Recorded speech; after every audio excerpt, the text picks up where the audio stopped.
El gran terremoto que afectaría a gran parte de nuestro país, sin duda se hará. Según expertos del Instituto Geofísico del Perú, desde hace más de 270 años hay un silencio sísmico en el subsuelo de nuestra costa. Es posible que el evento que se genere alcance magnitudes mayores a 8.5 y abarcaría o afectaría con mayor intensidad toda la costa central y con menos intensidad hacia la región sur, a la región norte. Pero en cualquier escenario estaríamos hablando de un sismo que va a involucrar a todo el país. El epicentro, creemos, o el área de máxima intensidad de sacudimiento del suelo estaría ubicada exactamente frente a la región Lima, frente a la costa de la región Lima. Ante la inminencia de un sismo de gran magnitud en el Perú, es necesario observar la realidad de países que han resistido grandes terremotos como Chile, México y Japón. ¿Cuánta informalidad hay en el sector construcción? ¿Cómo se construye en estos lugares? Bueno, si tomamos solamente Chile como ejemplo, en los últimos 50 años ellos han tenido más de una docena de eventos sísmicos importantes. Entonces podríamos simplemente decir que con cada evento sísmico han ido mejorando sus construcciones, han ido mejorando su cultura de prevención. En el caso del Perú, en los últimos 50 años no hemos tenido más que 2 sismos importantes. O sea, no hay un elemento que nos ayude a ir mejorando en el tiempo. Quizás resulte un poco contradictorio, pero de alguna manera, al igual que Chile, pues necesitamos sismos para empezar a aprender a construir, para empezar a aprender a tener cultura de prevención. Chile y Japón tienen los sismos más grandes que ocurren en el mundo y más frecuentes. México también ha tenido algunos sismos muy grandes, sobre todo a partir de 1985, el sismo de México que causó 10.000 muertes en la Ciudad de México, ¿no?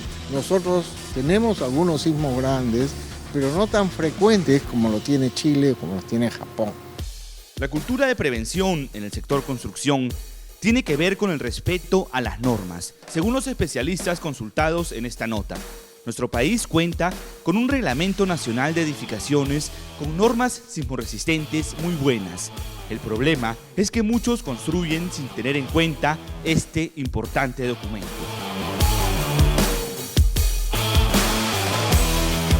Y es lo que pasa en Chile, hay una cultura que está sembrada. Nadie construye si es que no revisa la norma, no necesita que se le obligue, al igual como pasa en Japón, ¿no? Aquí también existen normativas, están en manos de las municipalidades las orientaciones para hacer las construcciones, pero la población en sí no acude, no recoge esta información, simplemente invade los terrenos. Y eso es lo que nos va a llevar pues, a tener escenarios bastante críticos si ocurriera un evento sísmico. En Chile, el último terremoto que hubo en el 2010, que fue el más fuerte, el más destructivo, se esperaba tener un problema de accidente fuerte, pero al final de cuentas se dieron con la sorpresa que el accidente fue mínimo. O sea, las personas que quedaron damnificadas fueron mínimas porque algo se hizo bien. Las normas eran fuertemente duras. El no cumplimiento de la norma sismorresistente puede generar el colapso de una edificación. Eso ya lo sufrimos los peruanos en 2007. En el terremoto de 2007 en Pisco, el hotel principal de la ciudad se desplomó, se fue abajo. ¿Qué pasó con ese hotel? Y lo que sucedió en ese edificio en particular es que no estaba diseñado para el número de pisos que tenía. Había sido un edificio de mucho menos pisos que poco a poco había ido creciendo en altura, ¿no? Hasta los 6 pisos que finalmente tenía y que finalmente se dio abajo porque no había sido preparado para eso. Parte de esa normativa tiene que ver con el estudio de suelos. En países como Chile, México y Japón, no se construye sin saber sobre qué tipo de terreno se va a cimentar la edificación. El sismo simplemente sacude el suelo, es todo lo que hace. Si todas las viviendas que el hombre ha llegado a construir sobre ese suelo no es la adecuada, va a colapsar. Entonces estamos hablando en este caso ya hay que caracterizar el tipo de suelo, hay que caracterizar la calidad de las construcciones, el material que se utiliza para las construcciones. En el caso de Lima, por ejemplo, toda la zona costera tiene suelos que son conformados por arenas, ¿no? Y algunas veces con componente de agua, como es en Ventanilla, como es en la zona del Callao, o pura arena, como en el caso de Villa Salvador, donde se encuentra el lomo de Corvina. El IGP ha intervenido 45 áreas urbanas en la costa para conocer qué tipo de suelos son los más adecuados para construir.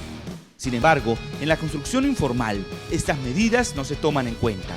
En México, por ejemplo, los estudios de suelo salvaron del hundimiento total a muchas construcciones.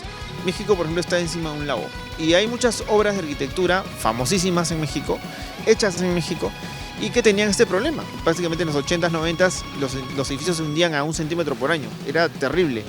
Pero los mexicanos hicieron muy buenos cálculos y muy buenos estudios de suelos y también estudios mecánicos de suelos para afrontar ese problema, ¿no? Tras un estudio de suelos, los ingenieros y arquitectos mexicanos implementaron losas de cimentación sobre las futuras construcciones en terrenos pantanosos. Con respecto a las losas de cimentación, por ejemplo, la losa de cimentación trabaja con un barquito. En un lugar donde hay mucha actividad en el suelo, la losa de cimentación actúa como si fuera un barco. Mayormente lo que nosotros pensamos es que el estudio de suelo va a salir más caro. No es que sea un gasto, es una seguridad importantísima para todas las cosas que nosotros vayamos a desarrollar. Nuestros hijos, nuestra familia, nuestros padres, todos ellos merecen vivir en un lugar seguro. Otra de las principales técnicas que se aplican en las edificaciones sismoresistentes de otros países son los aisladores sísmicos. En Chile han desarrollado mucho más la industria de la construcción con aisladores sísmicos, ¿no? Ingeniero, ¿podría explicarme cómo funcionan los aisladores sísmicos? Son una especie de jeves que se ponen entre la cimentación y el resto de la estructura. Normalmente se dice que la superestructura es lo que se ve del suelo hacia arriba y la subestructura, ¿no?, es lo que se ve del suelo hacia abajo, que por lo general no se ve. En el caso de los edificios aislados, igual las ondas se propagan por abajo, mueven las bases, pero cuando llegan a esa interrupción, ¿no?, ya ese es un filtro que no deja pasar el movimiento hacia arriba. O si pasa, que de hecho pasa, pero pasa muy reducido. Mientras en un edificio que no está aislado puede sentir un movimiento brusco, en un edificio que está aislado, en la parte de arriba, siente un movimiento muy tenue, ¿no?, porque ha sido filtrado por esos aisladores en la base. Una técnica implementada en el Japón, un país que ha afrontado grandes terremotos, es la construcción con acero. El acero básicamente trabaja la flexión. ¿Qué significa? De que esto se va a mover, pero a las finales de cuentas esa flexibilidad va a ser de que esta construcción sea segura. Por eso que en Japón se está aplicando mucho el tema del acero, porque hay mucha flexión, mucho movimiento, pero no colapsa. Y si hacemos una mirada bastante rápida sobre Lima, nos podemos dar cuenta que después del año 74, Lima ha crecido de manera muy acelerada. Los distritos San Juan de Miraflores, San Juan de Lurigancho, El Agustino, San Martín de Porras, Puente Piedra, y todos ellos han crecido con viviendas que no son las adecuadas, no han sido hechas con materiales adecuados y sobre suelos completamente también inadecuados. Entonces estamos hablando en gran parte de que tenemos una ciudad en alto riesgo. Sabemos que el 70% de las construcciones en el Perú son informales, ¿no? ¿Qué soluciones se pueden plantear? Lo que nosotros sugerimos es que consulten a un profesional, un ingeniero que pueda verificar estas estructuras y hacer los cálculos respectivos para comenzar a hacer algunos refuerzos, si es que los hubiera, o algunas demoliciones si es que las hubiera.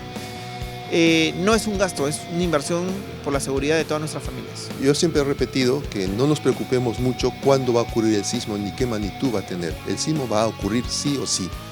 Lo que hemos aprendido es de que tenemos que construir nuestras viviendas de manera adecuada, sobre los suelos adecuados. Pienso que los peruanos siempre, cada vez que ocurre un sismo, reaccionamos como si fuera la primera vez que ocurre, y eso no es cierto. Somos un país altamente sísmico. Necesitamos prepararnos para esto.